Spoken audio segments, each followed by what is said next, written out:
반갑습니다. 수업을 시작하기 앞서서 우리 친구들이 알아둬야 될 사항이 있어요. 같이 볼까요?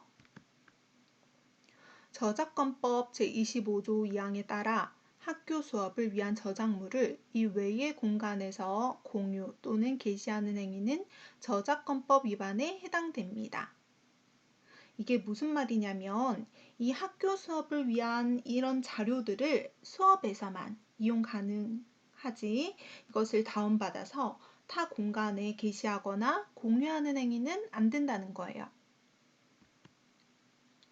클래스룸 과제를 확인하고 과제 기한을 반드시 지켜주세요. 열심히 한 친구는 세특에 기재됩니다. 과제를 단순, 복사, 붙여넣기는 하면 안 되겠죠. 자, 오늘 첫 수업은 니하오 중국어, 중국에 대해서 알아볼까요? 라는 건데 친구들이 한 해 동안 중국어를 공부하면서 대략적인 상황은 알고 있으리라고 생각합니다. 수업을 들으면서 기억을 한번 상기시켜 보세요. 중국의 정식 명칭은 중국이 중국이지 뭐야 라고 생각할 수 있지만 자, 중국의 정식 명칭은 이렇습니다. 中华人民共和国 우리가 부르는 중국은 맨 앞에 첫 글자와 맨 뒤에 이제 글자를 따서 간편하게 부르는 거예요. 이 사진에 대해서 잠시 설명을 하자면 이 인물은 마오쩌둥이라는 중국에서 제일 유명하고 모든 사람들이 알고 있다고 해도 과언이 아닌 인물입니다. 모택동 주석이죠. 국공합작 이후에 중국 안에서도 굉장히 많은 전투가 벌어졌어요. 그래서 이제 그 장개석이 이끄는 국민당과 이 모택동이 이끄는 공산당이 계속 내전을 계속하다가 이제 이 공산당이 집권을 하게 되면서 1949년 10월 1일에 이제 천안문에서 오늘날의 중국을 선포하는 거예요. 중국 국기는 뭐라고 부른다? 네, 오성 홍계라고 하는 거죠. 붉은 깃발, 5개의 별. 중국 하면 빨간색이 떠오른다고 해도 과언이 아닌데 이 붉은색은 혁명을 상징을 합니다. 그리고 이 5개의 별도 각각 상징하는 바가 있어요. 그게 뭐냐면 공산당, 노동자, 농민, 소자산, 민족자산계급 이렇게 5개의 별이라고 생각을 하면 되죠. 자, 중국의 수도는 네, 베이징, 네, 북경입니다. 원래는 북경이 아니라 북평이라는 이름으로 불려졌다가 아까 전에 이제 마오쩌둥이 신중국 건립을 선포하면서 지금의 북경이라는 이름을 가지게 된 거예요. 역시 이 사진에 대해서 좀 설명을 하자면 원래는 이제 국민당의 장개석의 초상화가 여기 걸려져 있었는데 이제 모택동의 공산당이 집권을 하면서 그 초상화가 교체된 거예요. 그 이후에 뭐 경축일이나 특별한 날에만 걸었다가 이제 모택동의 사후에부터 이제 계속 걸려지게 되었습니다. 이 사진은 매년 1회 정도 이제 그 모택동 주석의 그림이 교체된다고 알고 있어요. 그 사진인 거예요. 자, 중국은 몇 개의 민족으로 구성되어 있다? 90%, 한 92% 정도의 한족. 이제 중국의 절대 다수인 민족이죠. 한족이라고 합니다. 우리 뒤에서도 설명을 할 거지만 한족이 쓰는 언어이기 때문에 중국어를 한어라고 하는 거죠. 그리고 55개의 소수민족이 합쳐져서 총 56개의 민족이 있다라는 거.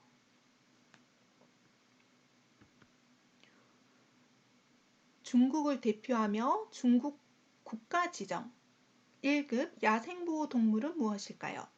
중국 하면 떠오르는 동물이 시옹마오 팬더입니다. 자, 중국은 이제 자국에 중요하다고 판단되는 국가에 이런 국보급 동물인 판다를 증정하는 외교를 행하고 있어요.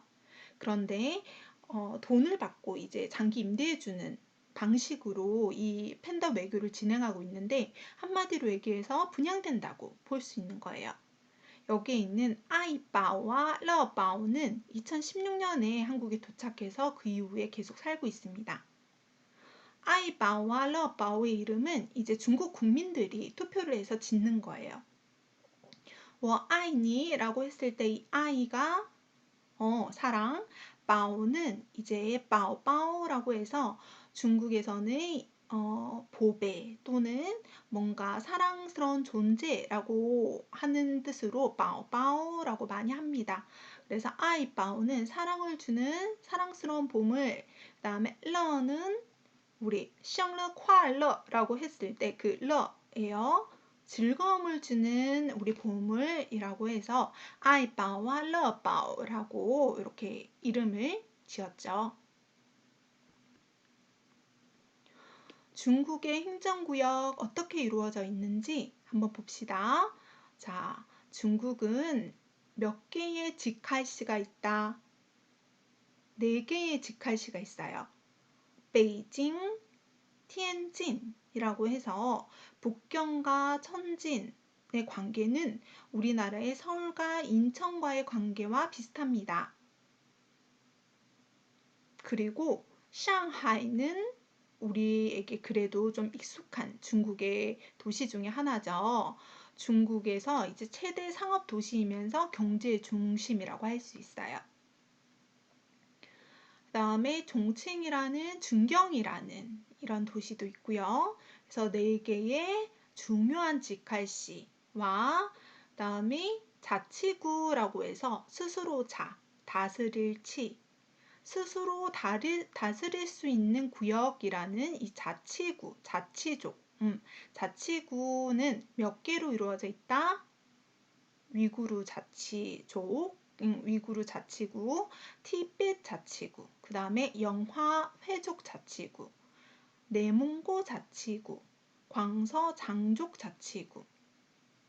우리 친구들 잘 보면 장족, 회족 이렇게 위구르 자치, 위구르족이라고 해서 소수민족들이 주로 사는 구역이라고 할 수 있어요.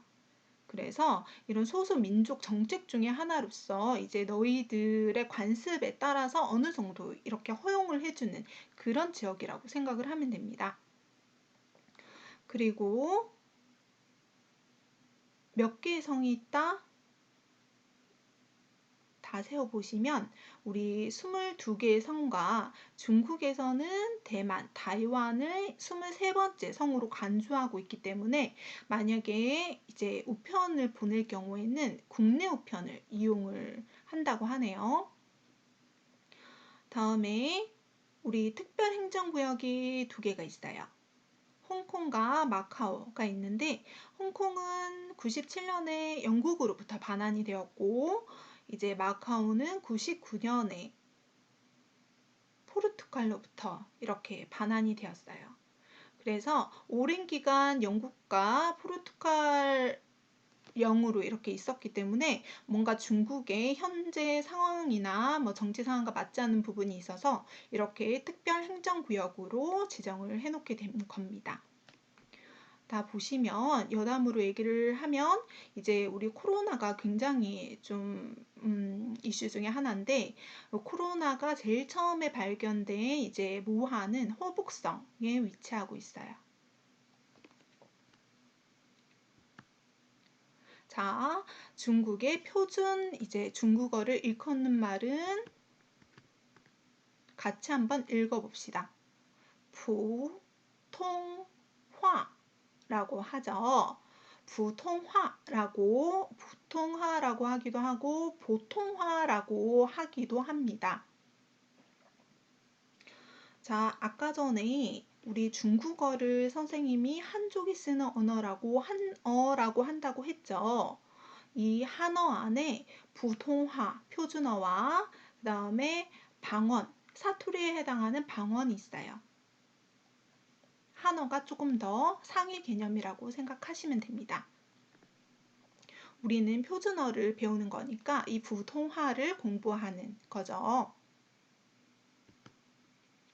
그리고 현재 중국에서 획순이 복잡한 번체자, 우리 마늘번, 그 다음에 몸체, 번체자를 쉽고 간단한 형태로 바꾸어 쓰고 있는데 이를 뭐라고 하는가?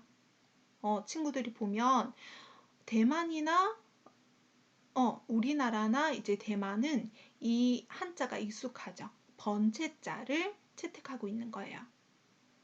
그런데 중국은 워낙 땅도 넓고 문맹률이 높을 확률이 높아서 조금이라도 간단한 글자를 채택하려고 합니다. 그래서 간체자, 간단하게 만든 한자, 간체자 또는 간화자라고 하는 거예요. 중국어는 이 로마자를 이용해서 발음을 표기합니다. 왜 그럴까? 왜 그럴까요? 중국어는 표의 문자이기 때문에 나타낼 표, 뜻의 보면 뜻을 알 수 있지 그걸 보고 바로 읽을 수가 없어요. 그래서 이 발음을 표기하는 기호를 한어 병음, 이 명칭이 한어 병음입니다. 이 한어 병음은 어떻게 이루어져 있는가? 우리말의 자음에 해당하는 성모와 모음에 해당하는 음모, 그 다음에 성조가 이루어져 있죠. 마지막으로 중국과 우리나라의 시차는 중국이 1시간 느리다 라는 거죠. 우리나라가 4시 6분이면 중국은 3시 6분이에요. 선생님 중국이 저렇게 땅덩어리가 넓은데 이게 1시간으로 통일하는 게 가능한가요? 라고 묻는 친구들이 있을 수도 있어요. 실제로 이제 중국의 끝과 끝은 한 3시간 정도 차이가 난다고 합니다. 하지만 철도 시간이라든지 많은 혼동이 예상되어서 그래서 중국에서는 이 북경 베이징 타임을 기준으로 이제 채택을 했다고 합니다. 자, 오늘 간단하게 이렇게 중국의 대략적인 것에 대해서 이미 여러분들이 숙지하고 있지만 다시 한번 짚었고요.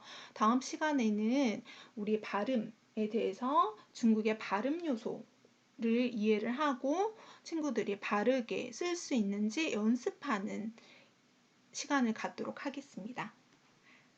모두들 수고했어요. 大家辛苦了。